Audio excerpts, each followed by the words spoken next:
मध्य Vietnam के हृदय में घने जंगलों और गूंजती पहाड़ियों से घिरा दक्षिण पूर्व एशिया के सबसे रहस्यमय और पवित्र पुरातात्विक स्थलों में से एक माई सन स्थित है, जो कभी चंपा साम्राज्य का एक गौरवशाली धार्मिक अभयारण्य रहा। यह स्थल आज 1600 वर्षों से भी अधिक के इतिहास, आस्था और दृढ़ता का मूक साक्षी है। होई एन से लगभग 40 किलोमीटर दूर स्थित माई सोन एक हरी भरी घाटी में बसा है, जिसके चारों ओर पहाड़ हैं जो एक प्राकृतिक रंगभूमि बनाते हैं। यहीं पर भारतीय सभ्यता से प्रभावित समुद्री संस्कृति चाम लोगों ने 4वीं और 13वीं शताब्दी के बीच अपनी आध्यात्मिक राजधानी बनाई थी। 900 वर्षों से भी ज्यादा समय से राजा और पुजारी यहां सर्वोच्च हिंदू देवता शिव की पूजा करने के लिए एकत्रित होते रहे हैं, जिन्हें चाम भाषा में भद्रेश्वर कहा जाता है। माई सन की कहानी 4वीं शताब्दी में शुरू होती है, जब राजा भद्रवर्मन प्रथम ने इस अभय अरण्य की स्थापना की थी। उन्होंने इसे शिव को समर्पित किया, जिसमें भारतीय हिंदू धर्म को स्थानीय चाम परंपराओं के साथ मिश्रित किया गया था।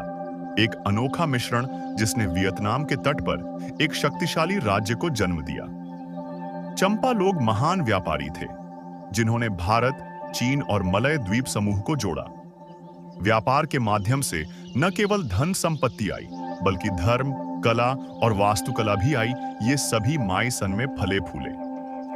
प्रत्येक लाल ईंटों का बुर्ज या कला किसी देवता या चाम राजा के सम्मान में बनाया गया था। किसी गाड़े का इस्तेमाल नहीं किया गया था।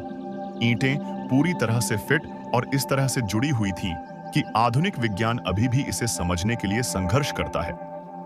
मंदिरों को देवताओं, नर्तकियों और पौराणिक प्राणियों, नागों, गरुड़ों और अप्सराओं, जो सुरक्षा और दिव्य शक्ति के प्रतीक हैं, की पत्थर की नक्काशी से सजाया गया था। अंदर पवित्र लिंग और योनियां सृष्टि का प्रतिनिधित्व करती थीं, ब्रह्मांड के शाश्वत संतुलन का। चाम के लिए माई सन सिर्फ एक मंदिर परिसर नहीं था, यह एक आध्यात्मिक केंद्र था, धरती और स्वर्ग के बीच एक कड़ी। अपने स्वर्ण युग के दौरान चंपा फल फूल रहा था। इंद्रपुर और अमरावती जैसे शहर समृद्धि से जगमगा रहे थे, लेकिन सत्ता परिवर्तन और पड़ोसी साम्राज्यों, खासकर पश्चिम में खमेर और उत्तर में दाई वियत के साथ संघर्षों ने राज्य को कमजोर कर दिया। 15वीं शताब्दी तक चंपा का वैभव फीका पड़ने लगा। वियतनामी विस्तार ने धीरे धीरे इसकी जमीनों को निगल लिया और माई सोन का कभी पवित्र अभयारण्य खामोश हो गया। जंगल और समय ने उसे निगल लिया। सदियों के बाद 1898 में फ्रांसीसी पुरातत्वविदों ने माई सोन की पुनः खोज की और उसकी सुंदरता और रहस्य से चकित रह गए।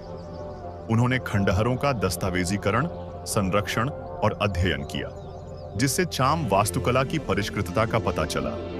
लेकिन इतिहास ने फिर से वार किया। वियतनाम युद्ध के दौरान माई सोन एक युद्ध क्षेत्र बन गया। 1960 के दशक के अंत में बमबारी से कई मंदिरों को भारी नुकसान पहुंचा। कभी पवित्र रहा यह स्थल खंडहर में पड़ा था।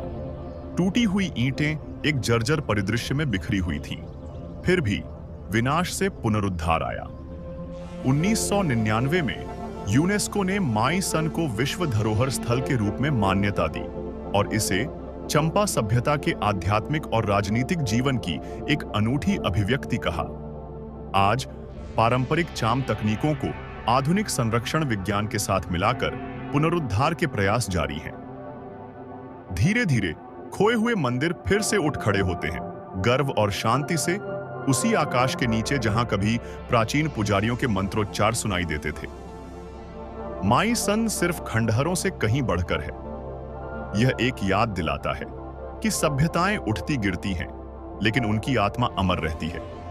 हर ईंट, हर नक्काशी, हर टूटी मूर्ति भक्ति, दृढ़ता और पहचान की कहानी कहती है।